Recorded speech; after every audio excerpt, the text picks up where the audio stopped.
Welcome to our latest episode of No Humping Wednesdays. You are lying about consistency. Hello, fellow non-hump dayers. Hello, Julia. How are you Hi, today? I'm great. I'm always good when I see you, Shaun. Good. As always, we have the infamous Julia Fisher and the devilish handsome, if I do say so myself. The Beauty and the Beast. Now people have to know who is who. Now everybody just needs to know which way around that is. I think it's pretty obvious. Anyway, Depending on the day. anyway. As most of you know, a lot of our topics come from what's hot right now. Julia and I talk in between, and we kind of say, "Laura, was there anything that's popping up with your clients?" And I know this one had been coming up quite a bit everywhere, where a lot of people saying, "God, it's about consistency. I'm struggling with consistency. I don't know how to stay on track." It's a very, very hot topic with I don't know where you'd label it, like self-development goals. It's not just about how you look, right? It is people reaching their business goals and their life goals and things like that. So yeah, this is going to be a good one. I'm quite excited about this one. How are you feeling? I'm good. I'm excited because I've done a post about consistency not long ago, and also I think it's going to be good because we'll speak about it later about me and my own consistency. So yeah, I'm excited. Yeah, I think we've both probably got some stories to share on that one. But before we do, we know what time it is. We like to break the ice early on, let you get to know us a little bit better, make the other person feel a little bit more uncomfortable. And today it's my turn to ask Julia a question. And I think she was quite nice to me the other day. Actually went down quite well with the I'm sock always and nice. trouser. So I decided to go down a nice route today. Just for today, I'll bring back a nice juicy one next time. Thanks. Julia, I want to know, how do you like your eggs in the morning? My eggs. How do you like your eggs in the morning? I love a poached egg. I'm not really good at doing them, so I just have a omelette instead. that's the way, right? Basically the same, right? Yeah, and even if you go omelette and you mess it up, you just got scrambled eggs. So Right, you win either way. yeah, you've got many options there. Yeah, I thought I'd just keep it nice and easy for you I this week. appreciate I that. thought it'd be kind. No worries. I know you've been busy. I didn't want you to have to think too hard. After last time when I said if you wanted one question today, what would it have been and how would you answer it? That was a bit mean. So It's okay. I didn't expect anything. Hello, everyone. I just want to acknowledge a lot of people are commenting right now. So hello. yes, love it. Love it. We do love it. And we always say we will kind of keep an eye on it. And if we don't get to it in the live, we will reply afterwards with any questions. If you are watching later on our YouTube catch-ups, or if you're listening on Spotify, we still always like your input and your questions. So please do get involved. But Julia, we were talking about the title for this, and I know you like a spicy title. And we kind of came to the agreement this was a good one. You are lying about consistency. Why don't you tell everybody a little bit of why we came to that, and what your thoughts are? Just a quick snapshot on what your thoughts on consistency is. Yes. So, well, there's different ways to look at consistency, right? So if we look at it, it's probably one of the most thing people are worried about, right? What you and I hear a lot, what just people in general probably hear a lot is, I just can't stay consistent. I'm constantly falling off. Whatever wagon, there is no wagon. So the thing is, and I did do a post, like I just said about it the other day, so it's quite fitting that you are already consistent. You're just consistent with being inconsistent. Okay. Now, if we look at myself for an example, because I like to keep it real, as we all know, if you go to my LinkedIn profile, you've seen nothing lately. Julia's holding back right now. She really wants to swear or mention Peter Rabbit, but she's not going to do it. Stay on track here, not off the wagon. I tried it better.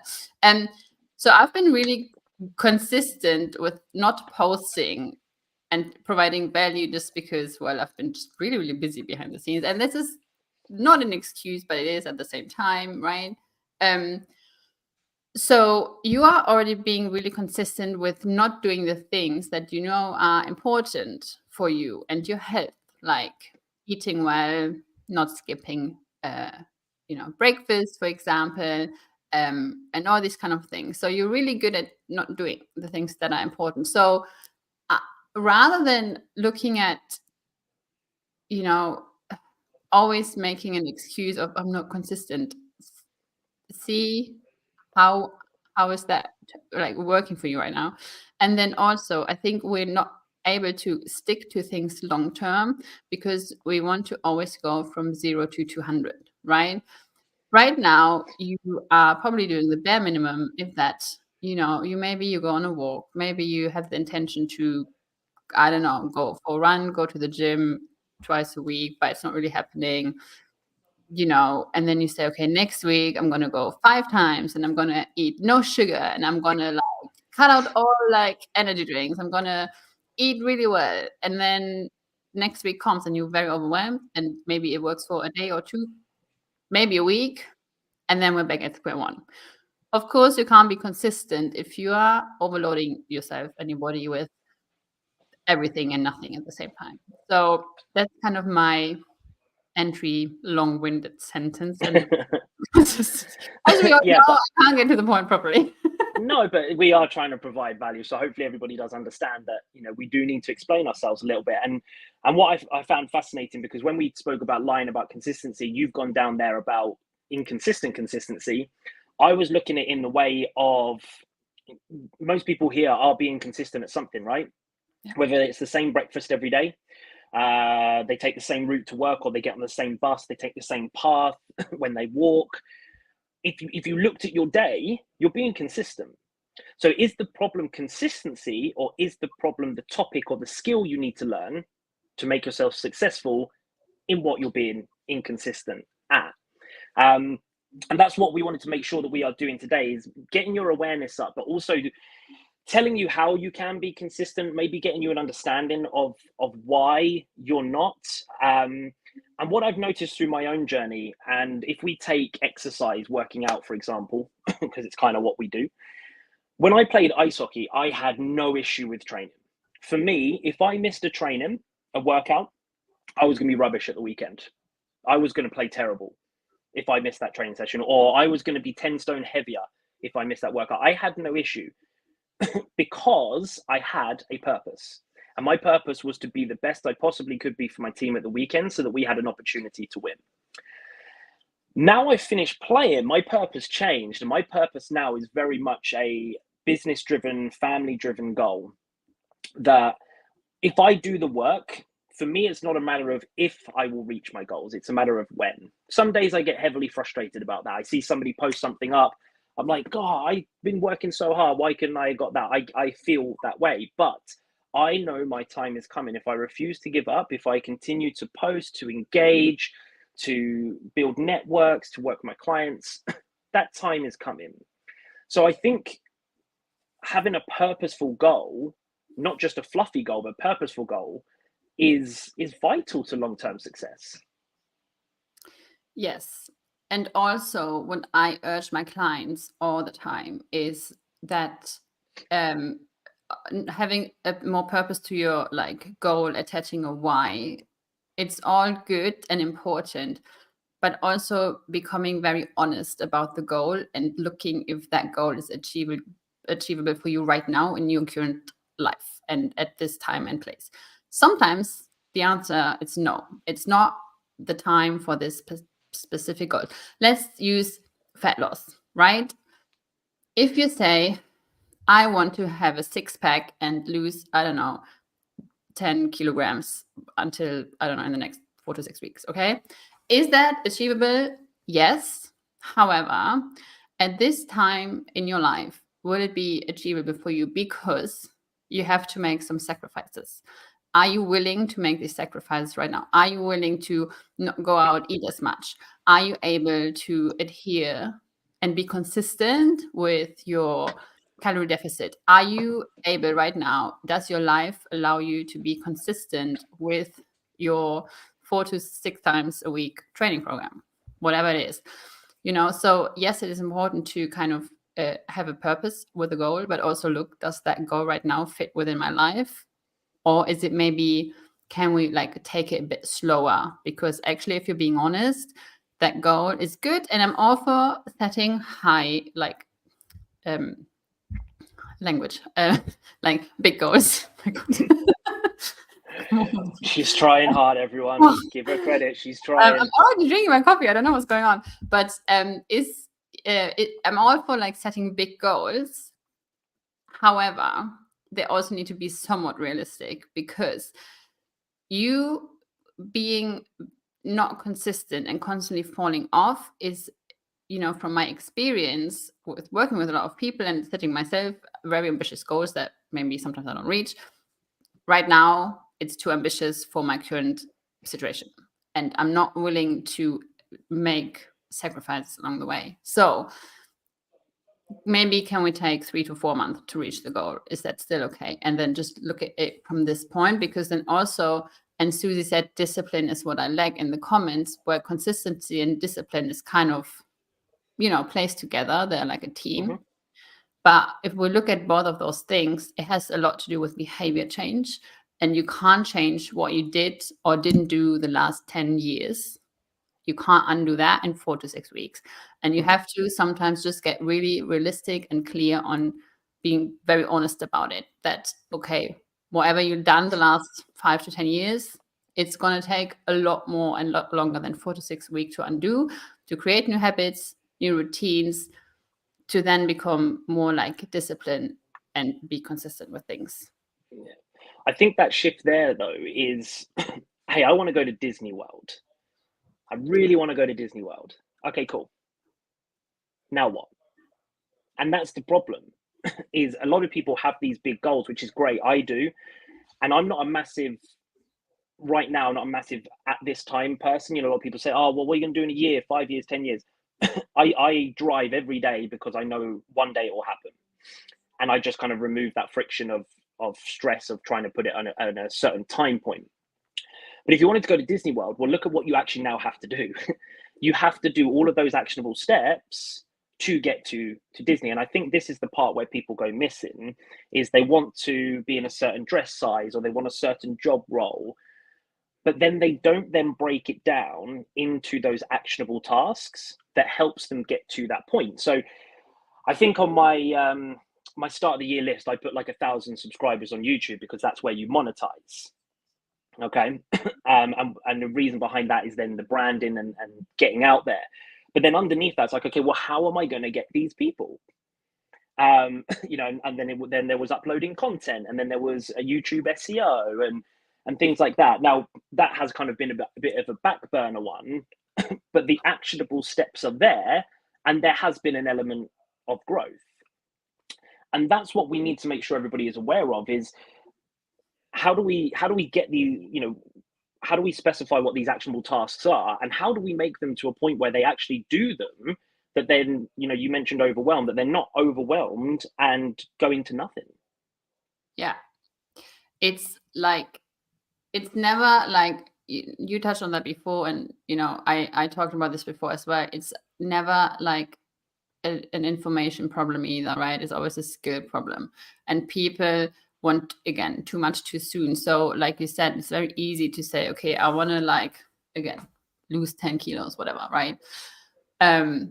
Okay, how does that look like? What do you need to do, and what is the first step? Like this week, like I do that with my clients. We do one thing at a time. Once we've mastered this one thing, we move on to the next thing. There's no point of me taking you from 0 training days to 7 a week, to put you in like 1,000 calorie deficit, to give you 20K steps a day, when right now you do 2, right? It's too much. Yeah, just a little bit. What is the lowest hanging fruit? What is right now very easy? Can you go from 2,000 steps to 5 a day? Fine, do that. Let's screw 10,000 steps. Like, right, it's just a random benchmark someone picked. It's not even like the miracle cure that everyone like it makes it out to be. So what is right now? Look at what you're already doing, and then start improving from there. Right now I do X. So when I do X, I'll add a little bit more to that. Right now, I only have scrambled eggs on toast. Okay, can I add a handful of spinach to get some more greens in? What are you doing right now? How can you improve that? What is your lowest hanging fruit? And then break it up from there and start building on to that each day and each week, rather than, again, going from 0 to 200. The compound effect. The Hmm. compound effect is one of the Here we most are powerful again. things Every in the week. world. Every week it's here. But if you look at the Eiffel Tower, somebody didn't just click their fingers and it was up. No? I thought that's No. what happened. Well, maybe they did, because it is a wonder of the world. So maybe they did. But if we look at it, even to the point where they started building, think of what they had to do before that point. That they even, I don't know, it's not even made of bricks, is it? But, you know, as soon as they laid that first piece of the Eiffel Tower, there was months and months, and maybe even years to work that went on to get it to that point. We are no different to the Eiffel Tower. I don't know if that's a good quote. That's but YouTube. there's so much drivel and stuff that we've been fed all of our lives. I've seen a lot of people recently saying, oh, this teacher said this to me, or this person said this to me when I was younger and I believed it. You have to outdo that work, and that doesn't just happen overnight. You have to build those foundations back up to be at a point where you can move forward with your goals and believe that you can. Belief is a huge element. But with the compounding effect, it's simplifying. It's doing the most simplest tasks, most achievable tasks that you're not currently doing. Add those up daily, and you are not going to recognize yourself in 6, 12, 18 months' time. You are going to be a different person. Yeah. It's doing the smallest thing is the hardest, because you don't it's not as drastic, right? It might take longer, and we're very impatient. You can't Amazon Prime the perfect body, unfortunately, or Amazon Screw Prime, you, Amazon Prime. right? Screw you. What do you mean it takes until tomorrow? Why not like tonight at 10 p.m.? They don't do body transformations. They do everything but. Yeah. So, it's like these business, like, no shame to business coaches, right? But it's like, here's how to make 10K in like 3 weeks. Yeah, maybe like 1 out of 100,000 people, because they already built the foundations without actually knowing it in the first place. So yes, it might be possible. However, no. And also, it's sustainable, right? You go and do like a 6 to 8 week challenge, whatever, and you change your life and you do 75 hard, and it's all great and a miracle, and you've reached your goal and dream body, whatever that might be anyway. Okay, now how sustainable is it? Now what you're going to do once that challenge is over, once the whatever 6 to 8 weeks is over, once the 75 days is over, what are you doing now? Your exit strategy is even more important than the plan that you did the last 6 weeks. Because when people say, oh, diets fail, like, it's not the diet that fails, it's your exit strategy that's probably not existent, and you going back to exactly what you did before, learned absolute nothing. Right? So of course you're going to end up like worse, and with like yo-yo effect and whatever else, because you have learned nothing. There's no habits and routines and set in most of the time. Obviously, there's always exception to the rule, right? So don't kind of hold me on to that. But in general speaking, you haven't learned a lot, and now a normal life comes back, and you're like, great, now what do I do? And so that's the problem. Where's your exit strategy to what you did before, so that you can like maintain those results? Yeah. And then on top of compounding effect, self-awareness is also an incredibly powerful tool. And you don't get self-awareness by somebody telling you what to do. Here's your training plan. Here's your diet plan. Follow this and you'll see results. Yeah, but for how long? Nobody wants to start a 4-week, 6-week, 8-week challenge and not continue afterwards. Nobody wants to join it and fall off. That's not the goal. But those challenges don't offer you, whether they don't offer you the knowledge or they don't offer you the length of time to be able to learn it.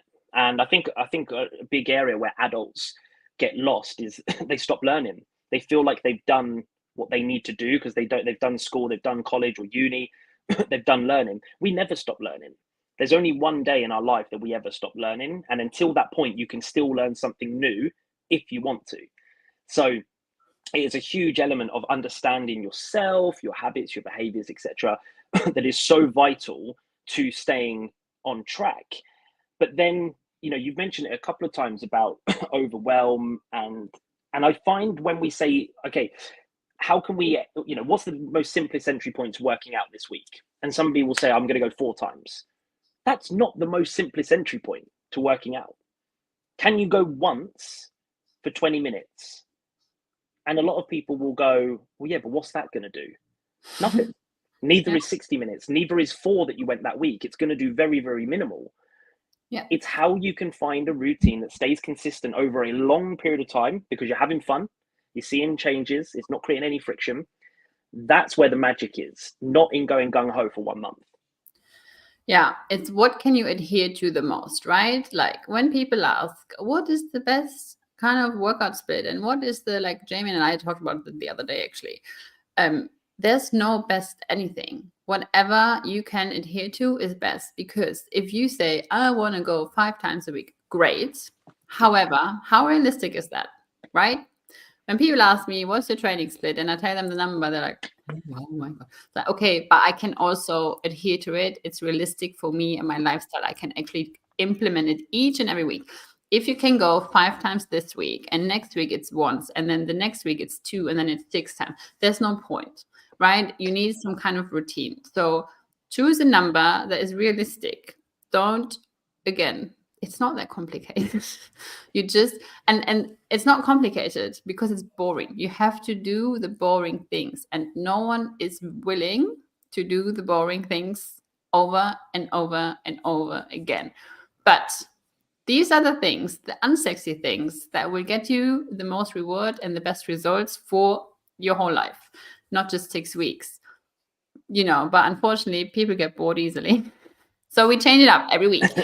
Random work, and do a random split. And oh, look at this flashy workout I saw on Instagram. So let's just try. No, this is not how it works. This is why you keep running around in circles, because you're not sticking to the basics and the boring stuff. You say boring. Yeah, boring isn't sexy, but if you stick to the boring, you're going to look sexy. So it's the basics. It's the basics repeated over and over again. Nothing has changed in your whole life. From the moment you started to attempt to stand up, to walk, to talk, all basics. You learned the basics in school. Basics. It's all basics. Just because we can't become an adult, we think it changes. It doesn't. Continue to do the basics in whatever you're passionate or purpose about, or whatever you're driven to do. You will find that motivation. And that's another thing, is a lot of people feel motivation is the first part. Action is the first part. You take action with your simple, achievable tasks. You see the results and benefits from it. You now become motivated to take more action, to see more results. You've got to find that easy entry point to make it doable, that you are actually moving and not standing still or sitting still anymore. And one of those things that you can do is you can find some accountability. Get some accountability. How can you get accountability, Julia? Give me some examples. Well, you can ask a friend. You can ask a professional, preferably. That would probably be a little bit better. A little bit better, because it will save you so much time and probably money. But look, there's endless ways, right? Again, there's nothing wrong with asking for help, right? Especially if you've been going round and round and round for a long time, years, months, and you continue, and it's easy to say, I know what to do. It's never about what to do. We all know what to do. But if it would be that easy, Shaun and I would not have a job. Right? I wouldn't be sitting here either. I'd probably be in my private jet somewhere. I mean, wouldn't that be nice? But until then, maybe next year. It's okay to know what to do and still get help, and having actually someone looking from a different, more professional angle to tell you it's not what to do, it's what to do that is best for you also, right? And the problem always, you can do all these accountability groups and ask a friend and ask a neighbor, whatever, but they've been really consistent with not doing anything either, right? So I mean, what's going to happen then? Nothing, probably. Scary though, because we say friends and family, even coaches, we are less likely to let a stranger down than we are ourselves. So this is why you see on Instagram and stuff, a lot of like fitness pages or, accountability pages. They're great. They are good. Anything that can get you started is a good thing. If you don't learn how to hold yourself accountable, that's where the problem is going to come from. Now, even the top people in the world still need accountability. Okay. The difference is they will have a high level of self-accountability first. Okay. And some of that stems from your purpose, again, your vision. I don't always like the term goals. I think it's bigger than that. I think if you've got a deeper purpose, then that should drive you most days. But one thing I found really, really powerful for self-accountability is the Powerless Journal. This was the first podcast I ever listened to about winning the day. And it's those 3 to 5 achievable tasks that you're not currently doing. But what I love about it is there's that winning element. When I cross off a task because I've done it, I know I've taken a step forward because it's an achievable task I'm not currently doing. I do not put anything on my list that I'm already doing or that is achievable. Okay, that it's gone. To have that accountability with me every day, my pad sits on my desk. I want to do it. I want to do those tasks every day. I get excited about it. I love what I do. I'm passionate about what I do. And I've got a really decent level of accountability, but that doesn't mean at some point I don't need somebody in my DMs going, hey, Shaun, is everything okay? Anything I can hold you accountable to? I love that stuff. It does help me actually do the things that I'm avoiding. Yeah. Yeah, because it's like you telling your parents, like I think we're all at an age now where we take care of our parents in one way or another. But I can tell my parents however much I want to, drink less, eat better, go maybe out because they're retired now as well, right? Like get some movement, find a hobby. They're not going to do it. And then my mom calls me like, oh my God, look what I read in this magazine. I was like, don't work with family. It's like you're too close to people, when you're too close to people, it just doesn't matter. It's like talking to, it might work for like a couple of days, but at some point, they're fed up with it, you're fed up with it, it's not going to be at the end of the world if you stop just doing the things. And so if you're like a bit more invested in like someone else, especially someone else who has a bit of a plan about what to do, then you'd be surprised how easy things can fall into place, really. Like you said, like the best coaches have coaches, the best athletes out there still have a coach, and the best, business people still have their own people they learn from, etc. So, I once said that to someone. I was like, oh yeah, I have my own coach who writes my program because all I do each day is take care of people's health and fitness when it comes to my own. And I have no problem admitting that. I'm just not good. Yeah. I write plans 24 hours a day, basically.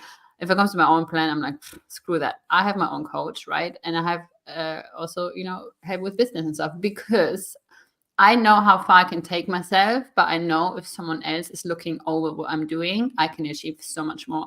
And so then that person was like, oh, why? But you know what to do. I'm like, well, it's not always about that, right? It is about like having a different angle, having someone holding you accountable, having someone not that you get away with like stuff because, oh, it's been a long and busy week. Like that's not how great things happen.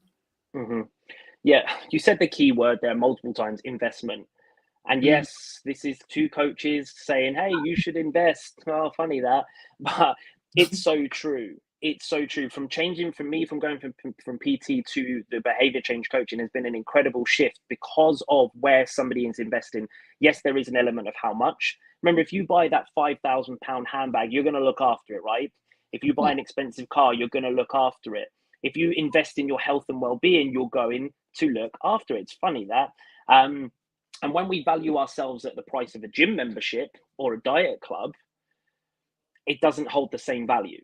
And value is so important. We all have different perception of value. Some people like cars, some people like bags, some people like holidays. We all have different perceptions of value. But it's so important when you invest in the right area, in the right conversations at the right amount, it almost becomes effortless. And that's what I found with the coaching clients. Yeah, there's work to do. Of course there is. but it becomes effortless in those people do the work because they've invested, they understand, they're buying into the program. And it's honestly, it's a game changer. And you said it as well, you've invested in programs, so you do it. I've invested in coaches, I show up on time, I listen, I implement everything they say, and guess what? You see the results. So it goes back to what you said maybe 15, 20 minutes ago. You all know what to do. You all know what to do. The difference is the actionable element. We all know how we should eat. We all know how we should train. We all know how we should sleep, drink water. The question is, why aren't you doing it? And that's what we've hopefully trying to break down and done for you today is get you to see why you're potentially either delaying, procrastinating, and how to fix that. So do you have anything more to add on consistency before we break it down? No, but maybe a little homework, right? If you've been listening and made it this far, well done. And then maybe just you've been consistent. Well done. Take a journal and just write on that. Why can't I be consistent with all the information you just gathered from us rambling on for like 31 minutes and 5 seconds? This journal. Okay, now you know what you know, right, from us. Ask yourself, why can't I be consistent? What is in the way? And then you just write out all the things that come to mind and just keep writing and keep writing and keep writing. And then you can look at that list and say, okay, this is point X. I'm not a morning person. Okay, how can I change that? And then just look at your list and figure out how you can like work on each reason that came up. Again, not all at once. One thing, maybe one thing a week. And if you want, just send the list to Shaun and I, and we're happy to help in any way we can. I just put you in the pot. Yeah, thank you. To do more than one. So to do more than one is to do none. And yeah, I love that because actually I did that with my clients a month or so ago. I asked them a question and I wanted them all to answer, and I didn't move on until they did. And I said, what's the reason you're avoiding something that you know will help? Yeah. So if I put out a live workshop on a topic that they requested and they didn't watch it, what's the reason you didn't watch the live when you know it will be beneficial? Because then if you find out that problem, oh, I forgot, didn't have enough time, blah, blah, blah, blah, whatever. Okay, let's fix that. Let's fix that. How can we make this doable for you? Instead of watching the live, can you listen to it? Can you listen to it in the car? There you go. 2 birds, 1 stone. So always look at what is it that's stopping you. So I'm setting up a challenge for my clients at the moment, and it's taking me longer than normal. And I know why, because it's a lot of work for me to do. I got to do a lot of videos, a lot of prep, because it is a 21-day challenge we're doing within the group on our guts. And I've got to fill out 21 days of this and make sure they understand what it is. So I've been delaying. There's a lot of stuff for me to do. I've just been drip feeding that up. So now I'm going to set myself a deadline. That's the day we're starting. I'm going to announce it. And then I am now being held accountable by my peers in the group. Hold yourself accountable by telling others, right? Just put a post up on LinkedIn for God's sake, and just say by X amount of day, like whatever time, I want to do this. And then you'd be surprised what happens, because now what happens is that you have however many people see that post, it's like, oh, now I have to show up, because otherwise I'm screwed, basically. Definitely. Well, thank you everybody that did join us live. As always, any comments is very, very welcome. Julia will pop in the link for our audio section. If you can I don't know if is it a subscribe over there, or is it just a like? I don't know. But whatever you can do. And subscribe. And there you go. Review even. So there there we go. So anything you can do for us, and they will be over if you wanted to watch again on the YouTube channel. I often put that link up as well. So any likes and subscribes is a huge help for us. We love what we do with this, and we hope you do too. And it helps us spread the word of what we are actually trying to do here, which is trying to break down some barriers in the fitness and diet industry. So we really appreciate that. But thank you as always, Julia. I hope you feel better now and more ready for your day. Now I'm going to hold myself accountable and say I'm going to post 3 times this week. Oh, okay. You can all hold me accountable to that. 3 times, everybody. Okay, 3 times. If it's any less, what are we doing? 100 burpees? Okay. It's my worst nightmare exercise. So yeah. Well, then you post 3 times then if you don't want to do 100 burpees. It's simple. Exactly. Yeah, there you go. Okay, and mine, I'm going to do my 21-day gut feeling challenge. We're going to start next week in my group. Next week that one. is a client only one. So if anyone does want to become a client, let me know if you want to join in. Right. Thanks, everyone. Thank you. We'll see you soon. Bye. Bye.